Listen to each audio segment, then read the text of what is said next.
I could go and just, this flat in Santon looks awesome. Let me pay full price and buy it. And like, look, I've got real estate. This works. But I'm losing 12, 20,000 Rand every month. And by the time it's paid off, I'm going to have extra 10K every month. That's not financial freedom. Property looks great in that. But speaking to the people that are experts in the industry, they teach you, buy the low income properties. Most people in this country, unfortunately, are low income. So you're going to have high demand. Also in low income areas, properties are less favorable because the suburbs have deteriorated. So the value of the property is a lot less. Means the rent. So, but those things you learn from surrounding yourself with the people that do know what's going on. I'm sure if you're a smart person, you're a hardworking person, you'll eventually figure it out. But we only have one life. You can't wait 10, 20 years and make these mistakes. Sometimes you can make such a mistake learning by buying a property that it knocks you out the game for 20 years. Yeah. Then what? So I think the right people, surrounding yourself with the right people, short circuits that. It gives you a shortcut, growing faster.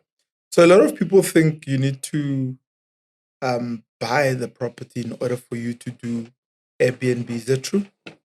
No, I wouldn't buy.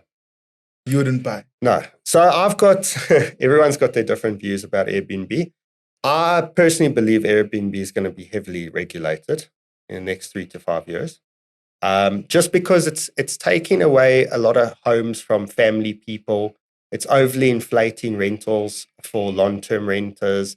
It's an overly saturated market. We are in quite a bubble. You can see, I think New York and Barcelona have banned Airbnbs in certain areas and that.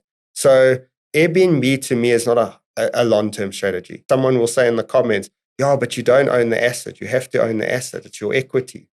You want the cash. You want the cash. So, but I use the Airbnb. I think if you're using rent-to-rent Airbnbs as a kitty to just have an extra bit of money to go buy a new car or stuff like that, I think that's stupid. I use them as cash flow generating machines to increase my affordability to go and buy the asset, to go and buy the nice low income block of flats or building, because then I own that asset and I keep that asset. And then because it's a rental, if regulation comes into like Cape Town where there's a lot of Airbnbs, next year it doesn't kill me because I don't have a 20-year bond, but I've got an 8 million Rand property and now the rent won't cover anywhere near the expenses. Now I'm screwed. Right. Look, you could see this podcast 5 years from now and there can be egg on my face, but where it doesn't get regulated and it doesn't get to that point. But one thing I've known that's always been throughout history, long-term rentals. Airbnb is just, it's a whole So strategically, it's more of finding your cash flow, finding the space where you can create proper cash flow for yourself without putting up too much money. Yes. And then converting that cash flow into deals that are now long-term and are going to produce long-term passive income for you. Yes. Yeah. What's the strategy around that? So I'll get a rent-to-rent deal where I increase my cash flow, which then increases my affordability. So I get a lot of those deals. Then what's the key to buying a property in any country? What's the golden ticket? Affordability. Yeah. You just have to prove to the bank that, hey, I can afford to service this loan.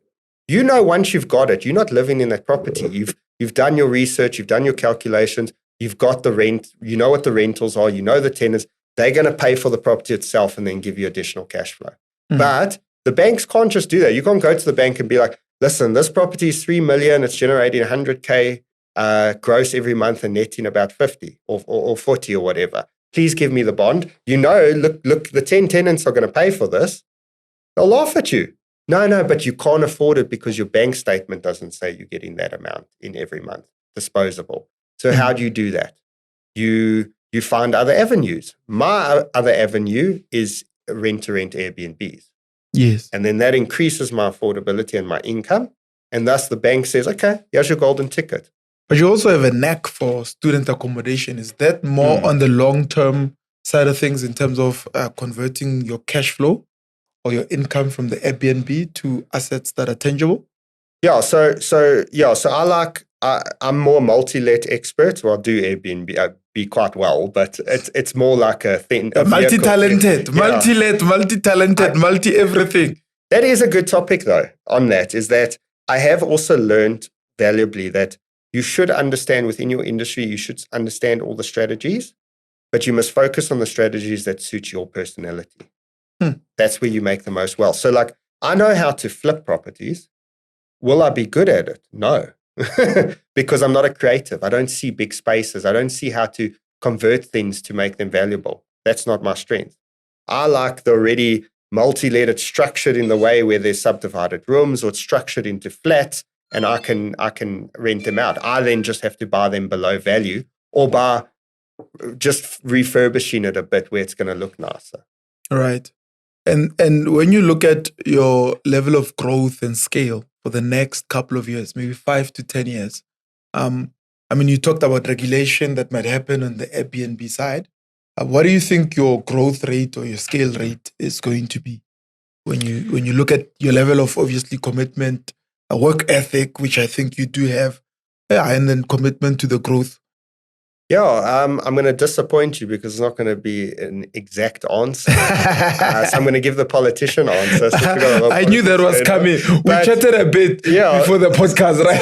So you knew. I was buttering you up. I was warming you up for this. See, even adjusting in the seat. It's getting hot in here. Let's crank up that aircon. But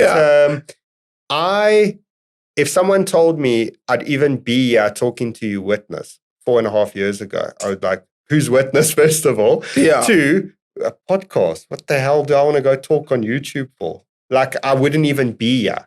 So even the opportunities to meet the people I have, the stuff I've done, to say I have over 10 properties, and it's mind-blowing. Like, Dina 4 years ago just wanted a cash flow property and an extra 10K and wanted to see if I can build like that. I actually, my mentor laughed at me, where the first 6 months I met him and he taught me everything he knows and that.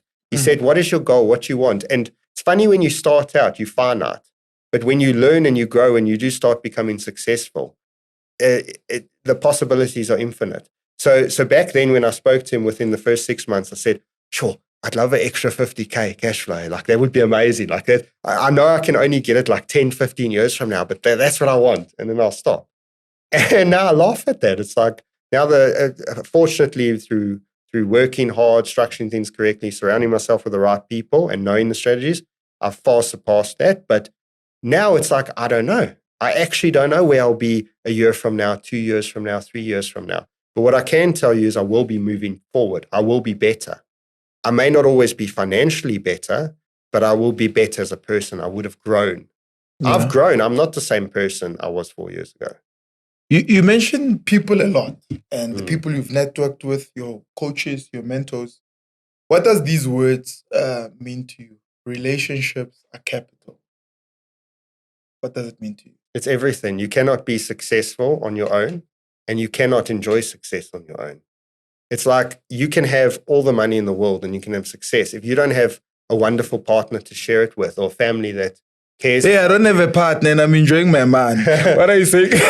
I'm kidding. No, you must be. Okay, well, maybe you're enjoying it with a lot of partners, but you're enjoying it. So, yeah, you won't have me being controversial. So, yeah, some of us like multiple partners to enjoy money.